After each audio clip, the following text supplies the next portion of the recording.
Le président de la République Alassane Ouattara a quitté Abidjan ce lundi matin pour Cotonou au Bénin. Il va prendre part à la 18e session ordinaire de la conférence des chefs d'État et de gouvernement de l'Union économique et monétaire ouest-africaine UEMOA. Les acteurs de la filière anacarde étaient à Yamoussoukro pour réfléchir sur comment améliorer la production de l'anacarde en Côte d'Ivoire. Nous en parlons dans cette édition avec Charles Tatou de RTI Boaké. Il n'y a plus de cas d'Ebola au Mali. L'information est confirmée par l'Organisation mondiale de la santé. Au total, le pays a connu 8 cas d'Ebola, dont 6 décès et 2 patients soignés et guéris. Mesdames et messieurs, bienvenue et merci de suivre les informations sur RTI 1. Le président de la République Alassane Ouattara a quitté Abidjan ce lundi matin pour Cotonou au Bénin. Il va prendre part à la 18e session ordinaire de la conférence des chefs d'État et de gouvernement de l'Union économique et monétaire ouest-africaine UEMOA à Ouattouré. Les chefs d'État et de gouvernement de l'Union économique et monétaire ouest-africaine sont à Cotonou au Bénin pour se pencher sur les modalités d'application intégrale des tests communautaires. Le président de la République Alassane Ouattara est arrivé à l'aéroport international Cardinal Bernardin Gantin de Kadioun aux environs de 10 h heure locale, 9 h heure d'Abidjan. Le chef de l'État a été accueilli au bas de l'échelle de coupé par son homologue béninois Thomas Yaïboni. Le président de la République s'est dit heureux d'être à Cotonou pour prendre part à la 18e session ordinaire de l'UEMOA. Un sommet qui pour lui se tient à un moment crucial. Ce sommet vient à un moment crucial au plan de l'intégration parce que nous venons au niveau de la CEDEAO d'adopter le tarif extérieur commun. Nous avons donc déjà au niveau de notre union avancé sur ce dossier. Les économies se portent de mieux en mieux dans la zone et bien évidemment la croissance est forte, notamment en Côte d'Ivoire où nous avons quasiment une croissance à 2 chiffres depuis 2012. Mais cela ne suffit pas, c'est par l'intégration que nous pouvons aider nos peuples à ressentir les effets de la croissance économique. Cela veut dire que nous devons investir beaucoup plus dans l'éducation, dans la santé, dans les infrastructures, l'eau potable, etc. Et c'est l'objet de ce sommet, de voir comment renforcer notre intégration, comment faire en sorte que les ressources qui sont collectées servent au bien-être, au mieux-être, je devrais dire, des populations. Donc, Président, merci de votre accueil. En marge de cette 18e session, le président de la République, Alassane Ouattara, est aussi l'invité de l'université d'Abomey-Calvi, une université qui lui a attribué le titre de docteur honoris causa. 18e session ordinaire de la conférence des chefs d'État et de gouvernement de l'Union économique et monétaire ouest-africaine. Le président de la République Alassane Ouattara, vous le voyez, prend part à cette conférence. Cette rencontre, il faut le rappeler, se penche actuellement sur le niveau d'application des politiques et réformes adoptées sur les plans institutionnels, macroéconomiques et sectoriels et donnera des orientations pour un avancement significatif du processus d'intégration. Le chef de l'État, le président Alassane Ouattara, regagnera Abidjan dans l'après-midi. Ici, en Côte d'Ivoire, les collaborateurs et collaboratrices du Premier ministre Daniel Kablan-Duncan lui ont présenté leur vœu de nouvel an. Occasion pour le Premier ministre d'inviter ses collaborateurs à plus d'ardeur au travail. Sidonie Waka Davila. Les collaborateurs et collaboratrices du Premier ministre Daniel Kablan-Duncan ont tous répondu présents à la traditionnelle cérémonie de présentation de vœux. Belle et heureuse occasion pour ces agents de reconnaître collectivement le dévouement indéfectible et constant du Premier ministre pour la cause de la nation. Ils ont tenu à lui exprimer toute leur disponibilité à le soutenir dans ses tâches. Au nom de Monsieur le directeur de cabinet et de tous vos collaborateurs ici réunis, de souhaiter à votre Excellence une année de bienfaits accordée par le Tout-Puissant, une parfaite santé pour vous permettre d'aller encore plus vite. Non vos collaborateurs sont très fiers de vous. Et nous tenons en ce jour à vous réaffirmer notre ferme engagement à vous soutenir et à vous accompagner pour l'atteinte de vos objectifs. Une année fructueuse et heureuse, c'est le vœu formulé par le Premier ministre à l'endroit du personnel. C'est d'ailleurs la raison pour laquelle il place 2015 sous le signe de l'action et de la réalisation des promesses. Après avoir jeté un regard rétrospectif sur les actions accomplies en 2014, pour le chef du gouvernement, point n'est besoin de s'arrêter en si bon chemin, les défis à relever étant énormes. Notre pays a obtenu sa première dotation souveraine favorable en 2014 par les cabinets Fitch et Moody's. Cette perception positive de notre pays a été rétablie au prix d'importantes réformes structurelles et sectorielles. Ce succès, dont la liste n'est pas exhaustive, sont le fruit de nos efforts individuels et collectifs, surtout de vos efforts pour le positionnement de notre pays comme pôle de croissance et de développement en Afrique en général. Autant nous devons en tirer une légitime fierté, autant il s'impose à chacun de nous, et oui, de redoubler d'efforts pour consolider les acquis. La finalité de cet engagement solidaire est de mettre en œuvre le programme gouvernemental du président de la République, son Excellence M. Alassane Ouattara, en vue d'assurer une amélioration continue des conditions de vie de nos concitoyens. Nos actions doivent permettre, en l'occurrence, de garantir la paix, la sécurité, la stabilité politique. Pour marquer leur attachement au Premier ministre, pour qui ils ont de l'admiration, ses collaborateurs lui ont offert une canne et une chaise royale. Des éléments qui le soutiendront après l'effort et les jours de grande fatigue. Nous vous le disions dans nos titres, les acteurs de la filière anacarde étaient à Yamoussoukro pour réfléchir sur comment améliorer la production de l'anacarde en Côte d'Ivoire. Témoin, Charles Tatou, RTI Boaké. La production ivoirienne des noix de cajou a connu une croissance significative ces dernières années. De 19 000 tonnes en 1990, la production annuelle est passée à 560 000 tonnes en 2014, fruit des efforts de près de 250 000 producteurs. Cependant, le verger actuel est composé de plants non sélectionnés provenant de diverses origines.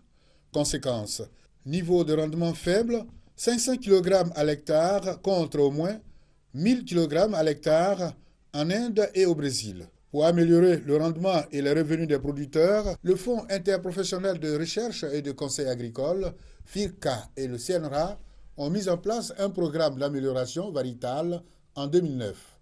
Cette rencontre vise donc à définir une stratégie claire de multiplication et de diffusion du matériel végétal sélectionné. On a constaté que l'anacardie n'a pas fait l'objet de recherche. Les chercheurs vous le confirmeront. L'anacardie a été donc pris en compte dans le cadre de la recherche agronomique qu'il y a quelques années seulement. Il y a 5 ans que cette spéculation qui n'était pas vue comme une spéculation importante dans notre économie est devenue, j'allais dire, une des grandes spéculations agricoles du pays, puisque aujourd'hui nous sommes premiers producteurs de noix d'anacarde en Afrique et pratiquement deuxième producteur, j'allais dire, au niveau mondial. Durant 4 jours, les participants ont planché sur le schéma de multiplication et de diffusion du matériel végétal sélectionné. Ils ont également identifié et caractérisé le rôle des acteurs susceptibles d'intervenir dans le processus de diffusion des variétés améliorées en milieu paysan. Le conseil régional Café Cacao de Soubré vient de lancer sur le projet Jeunes Cacaoculteurs dans cette localité. Objectif, pérenniser la culture du cacao en Côte d'Ivoire. Honorine Kakoubla à Nigori. Ce projet, dénommé Jeunes cacaoculteurs du Conseil cacao à Soubré, rentre dans le cadre des réformes initiées dans la filière café-cacao. C'est en vue de régler le problème du vieillissement des producteurs et du verger cacaoyer, mais aussi d'assurer la durabilité de la cacaoculture, pilier de l'économie ivoirienne. Il permettra également d'aider le gouvernement à trouver une solution au problème de réinsertion des jeunes et à l'épineux problème d'insertion des ex-combattants dans le tissu social.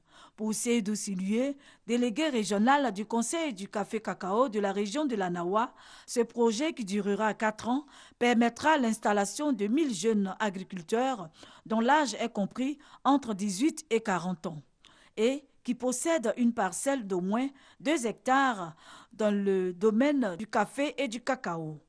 Ils bénéficieront d'un appui pour la production de cultures vivrières afin de réaliser une activité génératrice de revenus. Pour la campagne 2014-2015, ce sont 12 jeunes qui ont été sélectionnés pour bénéficier de ce projet. Ils ont reçu chacun des sachets de semences améliorées, de café et de cacao et du matériel de travail. Les donateurs les ont exhortés à s'engager pleinement pour la réussite du projet. Au nom des bénéficiaires, Barthélémy Gossé a traduit sa reconnaissance au Conseil Café Cacao pour cette initiative qui leur permettra de se prendre en charge et d'améliorer leurs conditions de vie.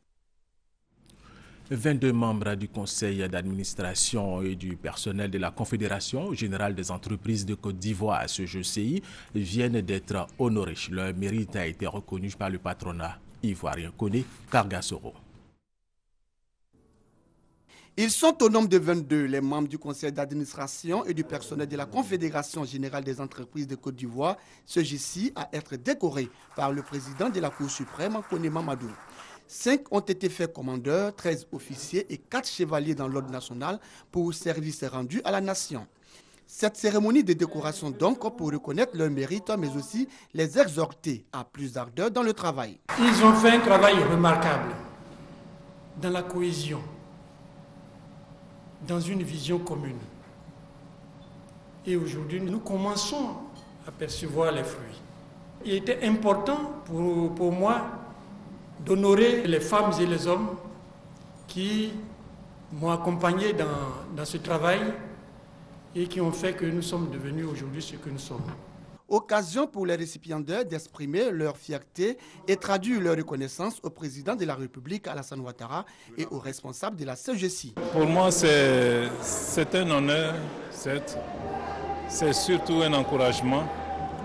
Et je voudrais dédier ce titre à toutes les PME, à tous ceux qui ont vraiment envie de faire quelque chose. Je suis très honorée, toujours se surpasser, toujours chercher à bien faire, soi-même être son propre auditeur. C'est une grande fierté pour tout le secteur privé. Ces décorations ne doivent pas constituer une fin en soi. Au cours de cette cérémonie, les lauréats du prix d'excellence, prix instauré par le président de la République, ont reçu chacun une enveloppe d'1 million de francs CFA des mains du président du patronat ivoirien, Jean Kakou Diagou. Le gouvernement ivoirien reconforte les populations déplacées chez de Grabo suite à une attaque d'imposition des forces républicaines de Côte d'Ivoire dans la nuit du vendredi 9 au samedi 10 janvier. Une délégation du ministère de la Solidarité, de la Famille, de la Femme et de l'Enfant s'est rendue dans cette localité pour apporter la compassion du gouvernement et du président de la République aux déplacés. F. Boué. Vivre au milieu des casseroles et autres ustensiles, c'est désormais le quotidien de cette mère de 6 enfants depuis la sombre nuit du vendredi 9 au samedi 10 janvier dernier, nuit au cours de laquelle son village d'Ayoké a été attaqué. Se déplacer comme ça, c'est trop fort. Ça fait mal aussi. Toi qui avais chez toi et puis aujourd'hui tu es quelque part. C'est trop le problème, quoi. La maison dans laquelle on se trouve, on est tellement encombrés. Ils sont environ 3000 réfugiés à Olodio, une sous-préfecture du département de Tabou. Venus des villages d'Ayoké, Irato, Tapé 1, Tapé 2 et C. Aujourd'hui, les seuls souhaits, la paix dans leur zone. Ici, on est venu. Donc, c'est les humains. Les gens rentrent là-bas et puis disent qu'il y a d'autres. Les gens de derrière l'eau et viennent. Nous aussi, on a peur de rentrer là-bas.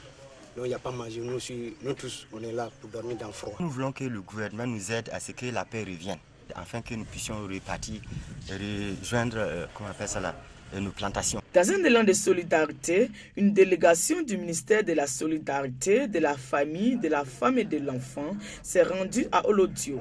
Remise symbolique de vivres, non-vivres numéraires, puis visite dans les camps pour toucher du doigt les réalités des déplacés. Le président de la République, le chef de l'État veille à toutes ces choses-là. Des choses sont en train d'être faites, des choses se feront. pour que vraiment la paix revienne dans cette région de la Côte d'Ivoire. Pour l'heure, la situation est au calme. Ultime souhait des populations, retourner chez elles au plus tôt. Gagoré, sous-préfecture du département de Lakota, a désormais sa sage-femme. Elle a été installée en présence du ministre d'État, ministre du Plan et du Développement Albert Mabrich Etouake, que son en parle avec Honorine Kakoubla Nigori. Ouf de soulagement pour les populations de la sous-préfecture de Gagoré, à une trentaine de kilomètres de la ville de Lakota. La première sage-femme de cette localité leur a été présentée par le directeur départemental de la santé de la région du Lot-du-Bois. Le ministre d'État, ministre du Plan et du Développement, Albert Mabrich Etouake, a œuvré pour qu'elle y soit. L'arrivée de la sage-femme Irène Sombo était très attendue par les populations et les autorités. Nous avons eu tas de problèmes parce qu'il y a d'abord le problème de l'évacuation des femmes qui sont enceintes et puis on avait un homme qui est là et les secrets des femmes c'est difficile à supporter. Cette sage-femme, elle sera bienvenue pour les écouter. Derrière cet événement, c'est une sorte de résurrection de notre localité parce que de cette localité qui compte 30 000 habitants, c'est la seule sage-femme qui va venir assister toutes nos sœurs, nos mamans. On attend beaucoup de choses. C'est de travailler en termes de qualité, d'efficacité et d'être à l'écoute de la population. Après sa présentation, la sage-femme a invité les populations, surtout les femmes enceintes, à fréquenter la maternité. Ce que j'attends aussi en retour des femmes, c'est qu'elles puissent collaborer, qu'on puisse travailler ensemble. Voilà. Le ministre Albert Mabrich Etouake a souhaité une bonne collaboration entre les femmes de la sous-préfecture de Gagoré et la sage-femme pour faciliter son travail. Je voulais vous confier la sage-femme. Elle n'est pas venue parce que vous n'êtes pas forte. Elle est venue pour vous aider. Elle est venue à la demande des populations. Pour être avec vous, c'est vous qui devez l'encadrer. Pour le directeur départemental de la santé de la région du Lot-du-Bois, la maternité de la sous-préfecture de Gagoré, qui est en même temps un centre de santé, dessert 3 villages et reçoit 8000 femmes enceintes par an. Hier dimanche, un feu a embrasé une partie de l'hôpital général d'Abobo Sud et plusieurs magasins à proximité de ce centre hospitalier. Le feu serait parti d'un court-circuit dans l'un des magasins connus par Gassoro. Un dimanche peu ordinaire pour les commerçants du marché Abobo CIE et les agents de santé de l'hôpital général d'Abobo Sud. Un feu s'est déclenché dans l'un des magasins situés alentour de cet hôpital. Bilan, des tonnes de marchandises détruites. J'étais couché dedans, je suis sorti, je n'ai rien compris, tout en train de prendre le feu. On ne pouvait rien faire encore, tout est brûlé là. C'est tellement beaucoup, c'est des millions on a perdu ici. Tout est brûlé, c'est un peu sommaire. Je suis venu trouver que les gens enlevés aussi. Il y a aussi ce qui est brûlé. Des flammes qui se sont étendues jusqu'à l'hôpital général d'Abobo Sud. La buanderie est partie en fumée, donc heureusement encore que le bloc n'a pas été atteint. Imaginez-vous si on avait un malade qui était en train d'être opéré, je ne sais pas ce qu'on allait faire. Heureusement, avec le personnel qui était de garde, les jeunes d'Abobo, ils ont pu sauver tout le matériel que vous voyez.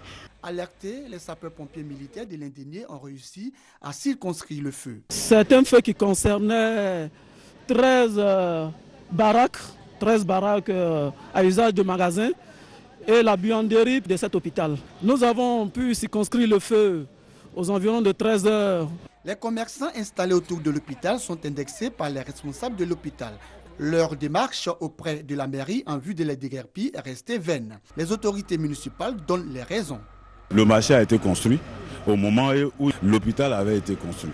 C'est peut-être que le développement du marché qui a touché l'hôpital, nous allons faire l'effort nécessaire pour pouvoir au moins régler ce problème-là définitivement. Selon les témoignages recueillis sur place, l'incendie serait causé par des branchements anarchiques des fils électriques. Heureusement, aucune perte en vie humaine n'a été enregistrée. Il n'y a plus de cas d'Ebola au Mali depuis le 6 décembre 2014, date à laquelle le dernier malade hospitalisé au centre de traitement de Bamako a été testé négatif. Aucun autre cas confirmé de maladie à virus Ebola n'a été enregistré au Mali. L'Organisation mondiale de la santé confirme donc qu'il n'y a plus de cas d'Ebola au Mali. Au total, le pays a connu 8 cas d'Ebola, dont 6 décès et 2 patients soignés et guéris. 2014 aura été une année bien pleine pour le district d'Abidjan avec les réalisations et soutiens aux habitants. Le gouverneur Robert Begré-Mombé et ses collaborateurs se sont retrouvés pour faire le point des activités 2014 du district. Eh bien, le bilan est jugé positif. Et parlons maintenant de la démolition d'une partie de la résidence d'Alpha à Blondy et c'est avec Serge Colliard. Joël Mel est couturier à la Riviera 2 dans la commune de Cocody. L'immeuble abritant son atelier est contigu à la résidence de l'artiste Alpha Blondy, dont un pan entier de la résidence obstruait depuis quelques années déjà le passage de l'eau, faisant du quartier une zone d'inondation avec son cortège de désagréments et de dégâts matériels. Je suis très heureux ce matin de constater ces travaux qui sont en train d'être faits. Parce que depuis plusieurs années, nous vivons une situation vraiment très amère. Et en tant que couturier, nous avons des problèmes pour recevoir nos clients. Comme lui, Nguesson Mathieu, un vieil habitant de la cité, se souvient des nuits d'angoisse pendant la saison des pluies. Tous nos frères et sœurs qui habitent tout à côté là, on ne peut pas dire qu'ils ont une maison. Parce que quand il pleut, l'eau rentre dans les maisons, dans les salons. C'est une opération salutaire. Au grand soulagement des riverains, l'ONAD, l'Office national de l'assainissement et du drainage, a tout simplement procédé à la démolition de l'annexe de la résidence de l'artiste où se trouvait notamment son studio d'enregistrement. L'ONAD note avec satisfaction la collaboration du reggaeman qui n'a opposé aucune résistance. Des chantiers sont en cours afin de réaliser un ouvrage d'assainissement qui partira de la Riviera Bonoumé au village d'Anono en passant par la résidence d'Alpha Blondy. Il s'agit pour le gouvernement de tout mettre en œuvre pour protéger les populations et leurs biens des inondations. Les populations d'Abobo sont sensibilisées depuis quelques jours sur les droits de l'homme. Le projet est dénommé Droit au droit. Il vise à faire connaître à ces populations le droit pour qu'elles vivent dans l'entente. Konaté Moussa. Discrimination dans l'accès aux services publics, refus de scolarisation et maltraitance des enfants, agression, viol et violence conjugale. Ce sont là des exemples de violations des droits de l'homme. Les personnes victimes de violations de leurs droits ont besoin d'une attention particulière. C'est l'objet de la campagne de sensibilisation dénommée Projet Droit au droit, une initiative de l'ONG SOS Petite Enfance. Première étape de la caravane, le quartier Sagbé dans la commune d'Abobo. Le projet Droit au droit vise à sensibiliser les gens sur les droits de l'homme en vue de semer une paix durable au sein de la population. Et si chacun connaît son droit, tu vas respecter le droit de l'autre aussi. Donc il y aura la paix et l'harmonie. Le respect des droits de l'homme contribue également au renforcement de la cohésion au sein des populations. Le projet est soutenu par l'Union européenne et l'ONG italienne AVSI. Nous avons voulu faire des interventions dans les domaines de la démocratie participative et des droits de l'homme pour amener la population à être sensibilisée, à connaître davantage ses droits mais aussi ses devoirs et aussi aider un certain nombre de victimes de violations des droits de l'homme à être prises en charge et à s'adresser aux autorités compétentes. Au cours de cette cérémonie, les populations ont bénéficié de séances de consultation avec des experts en prise en charge médicale, juridique et psychosocial. ITEC Group, l'organisation de jeunes ivoiriens intervenant dans les technologies de l'information et de la communication, fait le bilan de ses activités. La cérémonie a eu lieu à Bangalore, en Inde. Eric Goré. ITEC Group est une organisation de jeunes ivoiriens s'impliquant depuis quelques années dans la promotion des technologies de l'information et de la communication. Son credo, la formation des jeunes. Au cours de sa clôture d'activité annuelle, le bilan 2014 a été déclaré positif. Son président Fousseni Soro s'est dit prêt à aider les jeunes dans la stratégie de recherche de financement de leurs projets. Aussi a-t-il mentionné la volonté de créer un cadre de rencontre à travers un forum international en vue de donner aux jeunes diplômés ivoiriens l'opportunité de se frotter au monde de l'emploi. À cette occasion, une causerie débat a été animée sur le thème de l'entrepreneuriat et du leadership. Notons qu'un bureau de 35 membres a été présenté au cours de cette cérémonie. Il aura la charge de conduire la destinée de l'organisation pour l'exercice 2015. Et cette information avant de poursuivre cette édition, après les discussions avec le ministère de l'Éducation nationale, le mouvement des instituteurs pour la défense de leurs droits et le réseau des instituteurs de Côte d'Ivoire ont décidé de la suspension de leur mot d'ordre de grève. Les salles de classe sont donc ouvertes ce lundi et sur tout le territoire ivoirien. Découvrons l'artisanat africain avec la galerie Hermankono située à Williamsville dans la commune d'Adjamé, un véritable réservoir de l'art primitif africain. Serge Kolia. Galerie Hermankono, c'est à Williamsville, commune d'Adjamé dans le district d'Abidjan. Un espace anodin qui peut passer inaperçu. Mais il faut le visiter pour découvrir les richesses qui s'y trouvent. Bakayoko, Ivoirien originaire du nord de la Côte d'Ivoire, est antiquaire de renommée internationale. Il expose dans cet espace le fruit de ses recherches sur l'art primitif africain. Il s'agit pour cet antiquaire de contribuer à la diffusion des trésors traditionnels et culturels d'Afrique. Ce musée de poche présente des œuvres d'art primitif, des pièces rares de l'histoire antique du continent. C'est un brassage des cultures qui vous fait voyager à travers le continent, d'ouest en est, du nord au sud.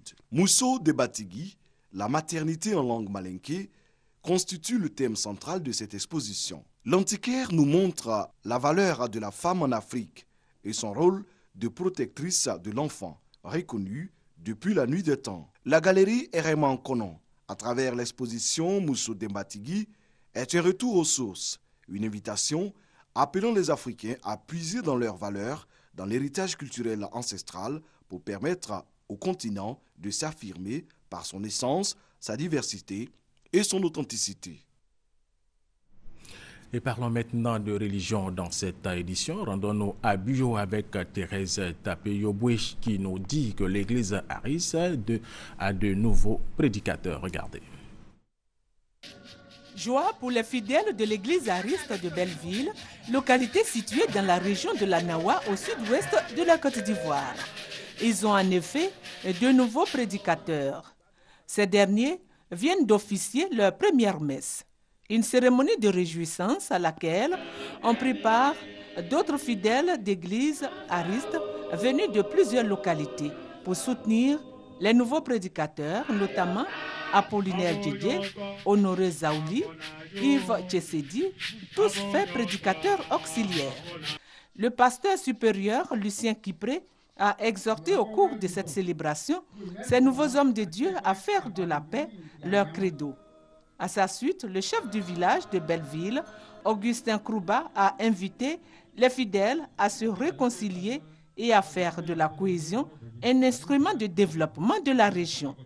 Des chants de louanges, en remerciement à Dieu, ont mis fin à cette célébration.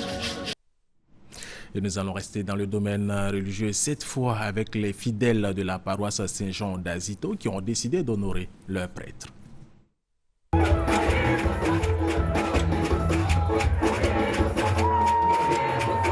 Paroisse Saint-Jean d'Azito dans la commune de Yopougon. Une messe d'action de grâce est initiée en l'honneur du père Marius Dangueux. Âgé de 36 ans, l'homme de Dieu vient d'être ordonné prêtre. Il est conscient de sa mission. Être prêtre, c'est toujours une grande responsabilité. C'est toujours un engagement, c'est toujours aussi une mission. J'en ai la conscience aiguë et je demande toujours à Dieu la grâce de pouvoir être à la hauteur de cette mission qu'il a bien voulu me confier en me faisant prêtre. C'est le 10 janvier 2015 que le père Marius Dangueux a été ordonné prêtre à Dabou. En plus de la reconnaissance des fidèles de la paroisse, il a reçu des présents au nombre desquels un véhicule offert par une ONG. Sport Cannes 2015, hier la Zambie et la République démocratique du Congo ont fait match nul, un but partout, match nul également entre la Tunisie et le Cap-Vert. Le Cap-Vert a mis à mal la défense tunisienne pendant la première période grâce à la vitesse de ses attaquants qui ont malheureusement manqué de réalisme. Après l'oxygénation, les requins bleus baissent le pied et voient la Tunisie ouvrir la marque par l'intermédiaire de Mohamed Ali Mousser à la 70e. En ouvrant le score à 20 minutes de la fin du match, les Aigles de Carthage pensaient avoir tiré leur épingle du jeu. Manque de peau pour eux, le Cap-Vert trouve l'énergie pour égaliser. Il obtient un pénalty suite à un contact entre Eldon et Ben Youssef. Un but de part et d'autre. Prochaine rencontre du groupe B, le jeudi prochain avec à l'affiche Zambie-Tunisie, Cap-Vert, RDC. Aujourd'hui, nous aurons les chocs Sénégal-Ghana et Algérie-Afrique du Sud. La Côte d'Ivoire rentre en lice demain, mardi. Fin de cette édition. Merci de nous avoir suivis. D'autres informations sur RTI1.